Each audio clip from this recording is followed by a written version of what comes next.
दोस्तों, आज का ये वीडियो उन लोगों के लिए है जिन्हें बहुत आलस आता है और जो अपने काम को हमेशा टालते रहते हैं। एक बार आलस से परेशान एक व्यक्ति महात्मा बुद्ध के पास आता है और कहता है, बुद्ध, मेरे अंदर बहुत आलस्य है। मैं इस आलस्य से परेशान हो गया हूँ क्योंकि मैं इस आलस्य की वजह से अपने जीवन में वो सब कुछ नहीं कर पा रहा हूँ जो मैं करना चाहता हूँ। इस कारण मैं अपने जीवन में उन्नति नहीं कर पा रहा हूँ। कृपया आप मुझे इस आलस्य से छुटकारा पाने का कोई तरीका बताएं। उस व्यक्ति की बात को सुन महात्मा बुद्ध मुस्कुराते हैं और कहते हैं, तुम्हें कैसे पता कि तुम्हारे अंदर आलस्य है? इस पर उस आलसी व्यक्ति ने कहा, बुद्ध, केवल मैं ही नहीं, मेरा पूरा परिवार यह कहता है कि मैं एक आलसी व्यक्ति हूँ। इस पर बुद्ध ने कहा, क्या तुम इस बात का प्रमाण दे सकते हो कि तुम आलसी हो? उस आलसी व्यक्ति ने कहा, जी महात्मा, मैं दे सकता हूँ। फिर बुद्ध ने कहा, तो प्रमाण दो। तब आलसी व्यक्ति ने कहा, बुद्ध, मैं ये तो जानता हूँ, सुबह उठना मेरे स्वास्थ्य और मन दोनों के लिए लाभदायक है, लेकिन मेरा आलस मुझे सुबह उठने ही नहीं देता। बुद्ध ने कहा, अच्छा, परंतु क्या तुम्हें पता है आलस्य होता क्या है? उस व्यक्ति ने कहा, मुझे ये तो नहीं पता, लेकिन ये जो भी है बहुत बुरा है। तब महात्मा बुद्ध ने कहा, आलस एक मानसिक अवस्था है, एक भाव है, एक विचार है जिसे जाने अनजाने में हम इंसान अपने अंदर खुद ही पैदा करते हैं। आलसी व्यक्ति ने कहा, परंतु वो कैसे बुद्ध? तब बुद्ध ने कहा, पहले तो तुम ये समझो, हमारे भीतर आलस्य दो कारणों से होता है। पहला कारण शारीरिक और दूसरा कारण मानसिक। शारीरिक आलस्य का पहला कारण है भोजन। जब हम कोई ऐसा भोजन ग्रहण करते हैं जिसमें खुद जीवन ना हो, तो ये भोजन हमारे शरीर के लिए बोझ बन जाता और फिर ये हमारे अंदर आलस्य पैदा करता है, क्योंकि हमारा शरीर भोजन से मिलने वाली ऊर्जा के सहारे चलता और फिर हम इसे जैसा भोजन देते हैं वैसी ही ऊर्जा हमारे शरीर को प्राप्त होती है। इसलिए अगर तुम आलस्य से बचना चाहते हो तो प्रकृति से मिलने वाली सीधे भोज्य पदार्थों को अपने जीवन में शामिल कर दो। शरीर के स्तर पर आलस्य का दूसरा कारण है गलत तरीके से चलना, गलत तरीके से बैठना और गलत तरीके से लेटना। महात्मा बुद्ध ने आश्रम के भिक्षु की तरफ इशारा करते हुए उस आलसी व्यक्ति से कहा, अगर तुम ध्यान से देखो तो इनके चलने बैठने में एक प्रकार का संतुलन नजर आएगा। जब ये चलते हैं तो इनके पैरों के बीच एक तालमेल होता है और जब ये बैठते हैं तो इनके रीढ़ की हड्डी एकदम सीधी होती है और गर्दन थोड़ी ऊपर होती है और जब ये लेटते हैं तो इनका शरीर एकदम शिथिल होता है। इनके शरीर के किसी भी अंग पर कोई तनाव नहीं होता जिसे ये गहरी नींद ले पाते हैं। उस आलसी व्यक्ति ने कहा, बुद्ध, क्या पर्याप्त नींद लेना भी उतना ही जरूरी है? इस पर बुद्ध ने कहा, ना कम ना ज्यादा, हमेशा ही पर्याप्त मात्रा में सोना लाभकारी होता है। अगर तुम आज रात पर्याप्त नींद नहीं लेते हो तो तुम्हारा कल का पूरा दिन थकान और आलस्य भरा होगा। इस पर उस आलसी व्यक्ति ने कहा, हाँ बुद्ध, ये तो मैंने भी महसूस किया है। बुद्ध ने कहा, शरीर के स्तर पर आलस्य का तीसरा कारण है सुबह जल्दी ना उठना।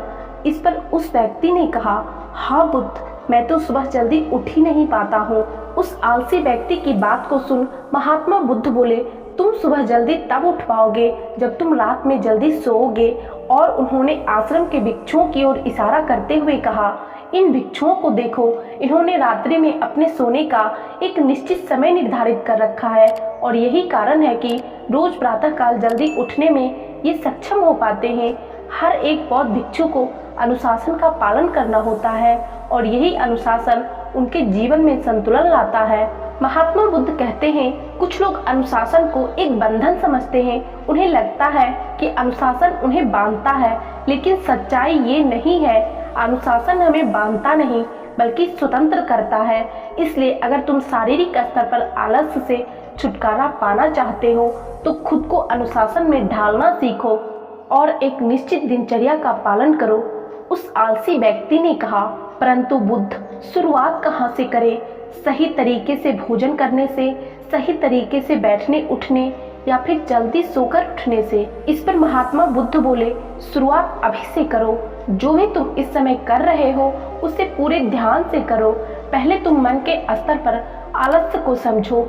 महात्मा बुद्ध बोले, मन के स्तर पर आलस्य का पहला कारण हमारी पुरानी गलत धारणाएं। जब हम किसी काम के लिए खुद को काबिल नहीं समझते तब हमारे भीतर आलस्य पैदा होता।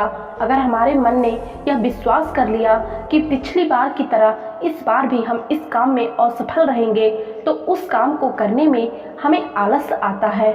जबकि हम खुद को ये नहीं समझा पाते कि पिछली बार और इस बार में बहुत फर्क है। अब हम मानसिक तौर पर वो नहीं जो पहले थे। हमने पिछली हार से बहुत कुछ सीख लिया है। इसलिए मानसिक आलस्य से बचने के लिए खुद पर विश्वास होना बहुत जरूरी है। मानसिक आलस्य का दूसरा कारण छोटी सोच वाले और आलसी व्यक्तियों के साथ रहना, क्योंकि कई बार ऐसा होता कि हम खुद आलसी नहीं होते हैं लेकिन आलसी व्यक्ति के साथ खुद भी आलसी बन जाते हैं। यह सुन आलसी व्यक्ति ने कहा, बुद्ध, यह तो मैंने भी महसूस किया है। इस पर महात्मा बुद्ध बोले, सबसे पहले आलसी और कामचोर लोगों की संगति में रहना छोड़ो।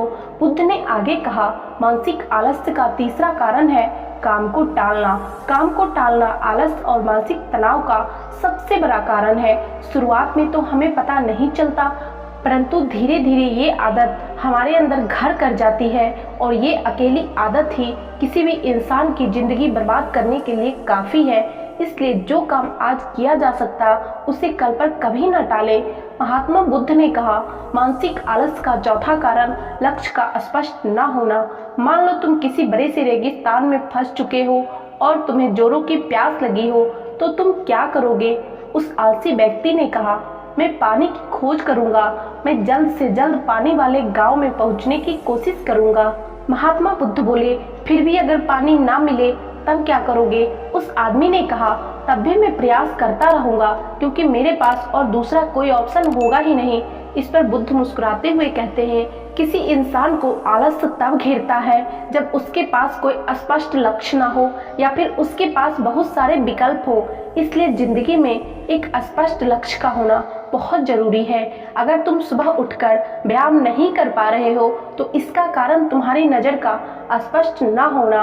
अभी तुम भविष्य में होने वाले रोगों और उन रोगों से होने वाले पीड़ा को महसूस नहीं कर पा रहे हो। महात्मा बुद्ध आगे कहते हैं, मन के स्तर पर आलस्य का तीसरा कारण किसी काम को करने की कोई बड़ी वजह ना होना।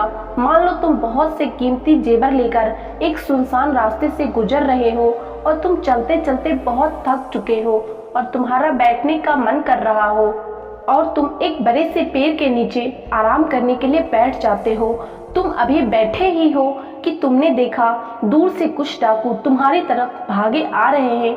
तो क्या ऐसी परिस्थिति में भी तुम्हारा आलस तुम्हें भागने से रोक सकेगा? नहीं ना, क्योंकि तुम्हारा आलस तुम्हें सिर्फ उन्हीं कामों को करने से रोक सकता है जिसके लिए तुम्हारे पास कोई बड़ी वजह ना हो। महात्मा बुद्ध की बात सुनकर वह आलसी व्यक्ति बुद्ध के चरणों में गिर जाता है और बुद्ध से कहता है, आपका बहुत बहुत धन्यवाद, क्योंकि अब मुझे आलस का सारा खेल समझ में आ गया।